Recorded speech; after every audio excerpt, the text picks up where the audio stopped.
விஜயும் விக்கிரவாண்டி இடைத்தேர்தலும் திணறும் ரசிகர்கள் திகைப்பில் நாம் தமிழர். விழுப்புரம் மாவட்ட விக்கிரவாண்டி சட்டமன்ற தொகுதிக்கு வரும் ஜூலை 10ஆம் தேதி இடைத்தேர்தல் நடக்கிறது. இதனுடைய முடிவுகள் ஜூலை 13ஆம் தேதி அன்னைக்கு வெளியிடப்பட இருக்கு. இந்த தேர்தலில் திமுக சார்பில் அன்னியூர் சிவா போட்டியிடுறாரு. நாம் தமிழ் கட்சி சார்பில் மருத்துவர் அபிநயா வேட்பாளராக அறிவிக்கப்பட்டிருக்காங்க. பாமக சார்பில் கட்சியின் மாநில துணைத் தலைவரான சி அன்புமணி போட்டியிடுவார் அப்படின்னு சொல்லப்பட்டிருக்கு. இந்த தேர்தலை தமிழகத்தின் பிரதான எதிர்க்கட்சியான அதிமுக புறக்கணிச்சிட்டாங்க. இது மட்டும் இல்லாமல் அதிமுக கூட்டணியில் இடம்பெற்று மக்களவைத் தேர்தலை சந்தித்த தேமுதிகவும் இந்த தேர்தலை புறக்கணிப்பதாக சொல்லிட்டாங்க. இடைத்தேர்தல் நேர்மையாக நடைபெறாது என்பதால் இந்த தேர்தலை புறக்கணிப்பதாக அந்த கட்சிகள் காரணம் தெரிவிச்சிருக்காங்க. இவையெல்லாம் நமக்கு தெரிஞ்சது தான். இருந்தாலும் இப்போது தேர்தல் களம் சூடுபிடித்திருக்கு. இடைத்தேர்தலில் வெற்றி வாகை சூடப்போவது யார் என்கிற எதிர்பார்ப்பு எகிரி இருக்கு. இந்நிலையில் நடிகர் விஜயின் தமிழக வெற்றி கழகம் விக்கிரவாண்டி இடைத்தேர்தல் குறித்து என்ன நிலைப்பாட்டை மேற்கொண்டிருக்கிறார், அது விஜய் கட்சியின் தமிழக வெற்றி கழகம் விக்கிரவாண்டி இடைத்தேர்தலில் போட்டியிடவில்லை அப்படின்னு அறிவித்திருக்காங்க.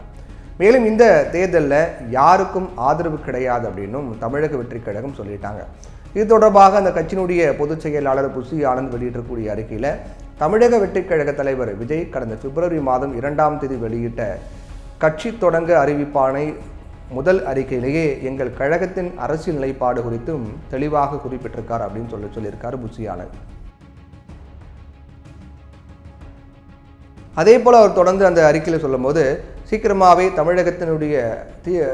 இந்த தமிழக வெற்றி கழகத்தினுடைய கொள்கைகள், கோட்பாடுகள் மற்றும் செயல் திட்டங்களை தமிழக வெற்றி கழகத்தின் முதல் மாநில மாநாட்டில் வெளியிட்டு அதன் தொடர்ச்சியாக தமிழக உள்கட்டமைப்பு சார்ந்த பணிகள், தமிழகம் முழுவதும் மக்கள் சந்திப்பு பயணங்கள் அப்படின்னு வரும் 2026ஆம் ஆண்டு நடைபெறவுள்ள சட்டமன்ற பொது தேர்தலுக்கான ஆயத்த பணிகளை மேற்கொண்டு தேர்தலில் போட்டியிட்டு வெற்றி பெற்று மக்கள் பணியாற்றுவதுதான் நமது பிரதான இலக்கு அப்படின்னும் ஏற்கனவே விஜய் கூறியிருப்பதையும் புசி ஆனந்த் குறிப்பிட்டிருக்காரு.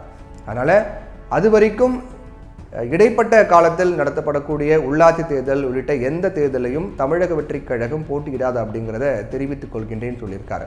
குறிப்பாக வருகின்ற ஜூலை 10ஆம் தேதி நடைபெறக்கூடிய விக்கிரவாண்டி சட்டப்பேரவை தொகுதி இடைத்தேர்தலில் தமிழக வெற்றி கழகம் போட்டியிடாது என்றும் எந்த கட்சிக்கும் ஆதரவு இல்லை என்றும் தமிழக வெற்றி கழக தலைவர் அவர்களின் அறிவுறுத்தலின் பேரில் தெரிவித்துக் கொள்கின்றேன் அப்படின்னு புசி ஆனந்த் அந்த அறிக்கையில் குறிப்பிட்டிருக்காரு. நடிகர் விஜயின் தமிழக வெற்றி கழகத்தின் இலக்கு 2026 சட்டமன்ற தேர்தலில் தான் என்பது எல்லாருக்கும் தெரிஞ்சது தான். அதனால் இந்த இடைத்தேர்தலோ அல்லது அதற்கு முன்பாக நடைபெறக்கூடிய உள்ளாட்சி தேர்தலையோ இல்லை அதுக்கு பின்னாடி நடக்க போகிற எந்த தேர்தலாக இருந்தாலும் போட்டியிட போவது கிடையாது அப்படிங்கிறதா யதார்த்தம். இந்நிலையில் புசி ஆனந்தின் அறிவிப்பு முக்கியத்துவம் பெறுது. ஏன்னா நாம் தமிழ் கட்சி நடிகர் விஜய்க்கு எப்போதுமே ஆதரவு அளித்து வராங்க. இதுவரை கூட்டணியே இன்றி தனித்து போட்டியிட்டு வந்த நடிகர் விஜயின் தமிழக வெற்றி கழகத்துடன் கூட்டணி அமைப்பதில் தயக்கமில்லை அப்படின்னு அறிவித்திருக்கிறது. இந்நிலையில தான் விக்கிரவாண்டி இடைத்தேர்தலில் அதிமுக போட்டியிடாத நிலையில் நாம் தமிழர் பெறும் வாக்குகள் கூடுதலாக இருந்தால் அது நடிகர் விஜயின் வாக்குகளாக கருதி விடுவார்கள் என்கிற காரணமும் புசி ஆனந்தின் அறிக்கையின் பின்னணியில் இருப்பதாக சொல்லப்படுது.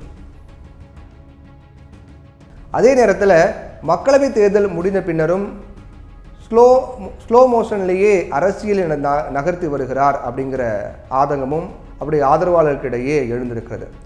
பூ ஒன்று புயலாக வேண்டும் என்று எதிர்பார்க்கக்கூடிய அவரது ஆதரவாளர்களிடையே இது புஸ்வானமாயிடுமோ அப்படிங்கிற கவலையும் இருக்கிறது. அதனால அரசியல் களத்தில் இறங்கி பிகில் ஊதப்படும் நாளை எதிர்நோக்கி அவரது ஆதரவாளர்கள் காத்துக்கிட்டு இருக்காங்க.